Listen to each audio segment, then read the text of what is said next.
नमस्कार, आपके साथ मैं हूं सुरभि शर्मा। खास रिपोर्ट की हम शुरुआत कर रहे हैं। अचानक सोशल मीडिया पर प्रधानमंत्री नरेंद्र मोदी के बारे में कुछ मैसेज वायरल किए गए। जानबूझकर ऐसे शब्दों और टॉपिक को ट्रेंड करवाया गया जिसके पीछे इरादा सही नहीं लगता। सर्वदलीय बैठक में प्रधानमंत्री मोदी ने जो बातें कही थी उसे काट छांट कर ऐसे वायरल किया गया जिससे मतलब बदल गया। आज हमने इसकी पूरी पड़ताल की है। हमें यहां तक पता चला है कि मोदी के विरोधी नेताओं ने जो मैसेज सोशल मीडिया में लिखे उसे पाकिस्तानी पत्रकारों ने ही फैलाया। ऐसे में बहुत जरूरी है कि आप प्रधानमंत्री की पूरी बात सुने और ठीक से समझें। न वहां कोई हमारी सीमा में घुस आया है, न ही कोई घुसा हुआ है, न ही हमारी कोई पोस्ट किसी दूसरे के कब्जे में है। प्रधानमंत्री नरेंद्र मोदी ने जो कहा 16 आने सच का, मगर प्रधानमंत्री की इस बात को 100 तरीके से घुमाया गया। इस एक लाइन को काटकर सोशल मीडिया पर डाला गया। लद्दाख में सेना के 20 जवानों की शहादत को सियासी टर्न देने के लिए इसमें अलग अलग मतलब डाले गए और पब्लिक के बीच जबरदस्त कंफ्यूजन फैलाने की कोशिश की गई। इसलिए यह जानना बेहद जरूरी है कि प्रधानमंत्री ने क्या क्या कहा और उसका मतलब क्या है। ऑल पार्टी मीटिंग में देश भर के सभी बड़े दलों के नेताओं की राय सुनने के बाद प्रधानमंत्री ने 9 मिनट में अपनी बात रखी। प्रधानमंत्री की बात पूरे पर्सपेक्टिव में समझने के लिए उनके 540 सेकंड के भाषण का एक एक शब्द सुनना जरूरी है। सबसे पहले सुनिए प्रधानमंत्री ने जवानों का हौसला बढ़ाने के लिए उनकी क्षमताओं और ताकत के बारे में क्या कहा था। हम सभी देश की सीमाओं की रक्षा में दिन रात लगे हमारे वीर जवानों के साथ चट्टान की तरह खड़े हैं। उनकी वीरता, उनके कौशल, उनकी सूझबूझ पर देश अटूट विश्वास रखता है। इस सर्वदलीय बैठक के माध्यम से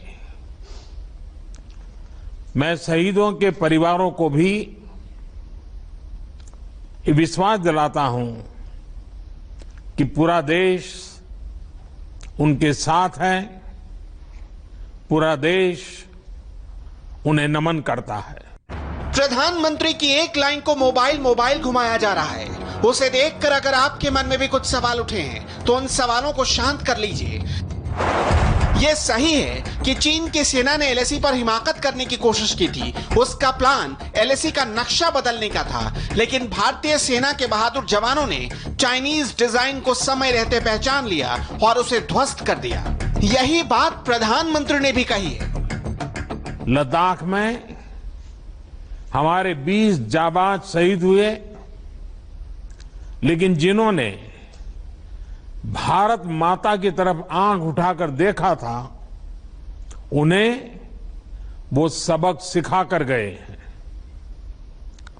उनका ये शौर्य, ये बलिदान हमेशा हर भारतीय के मन में अमिट रहेगा।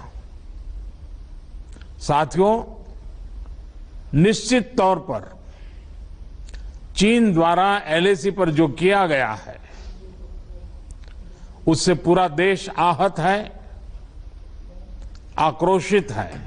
लद्दाख में इंडियन आर्मी की पोजीशन स्ट्रांग है। एलएसी पर भारतीय सेना के सभी पोस्ट सुरक्षित हैं। पेट्रोलिंग पॉइंट नंबर 14 भी भारतीय सेना के पास है। मोदी के ऑर्डर पर सेना बॉर्डर पर तैनात है। आर्मी के साथ साथ एयरफोर्स भी मोर्चे पर मुस्तैद है। अपाचे और चिनूक हेलीकॉप्टर ऑपरेशन के लिए तैयार है और मिग-29 फाइटर लद्दाख के आसमान में पेट्रोलिंग कर रहे हैं। सर्वदलीय बैठक में यही बात प्रधानमंत्री मोदी ने बताई थी।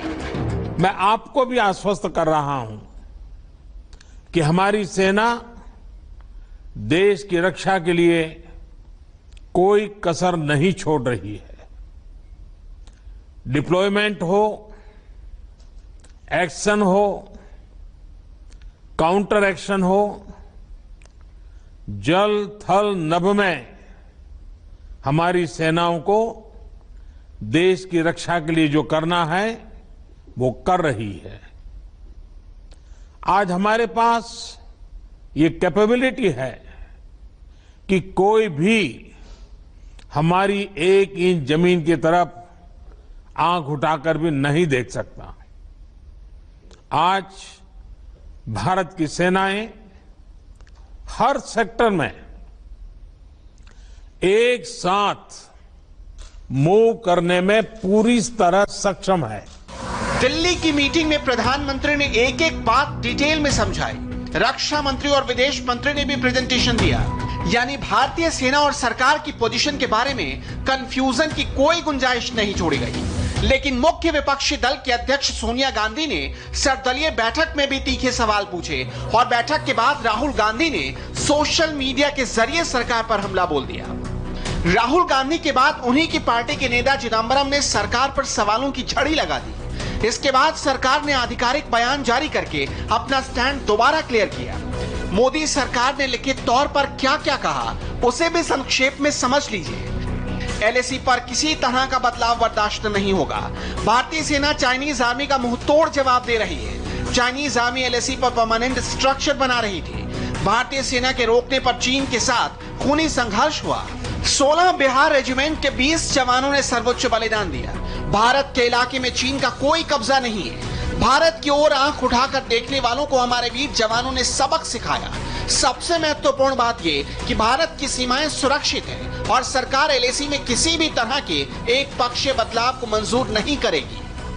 हमने जहां एक तरफ सेना को अपने स्तर पर उचित कदम उठाने की छूट दी है, वहीं दूसरी तरफ डिप्लोमेटिक माध्यमों से भी चीन को अपनी बात दो टूक स्पष्ट कर दी है।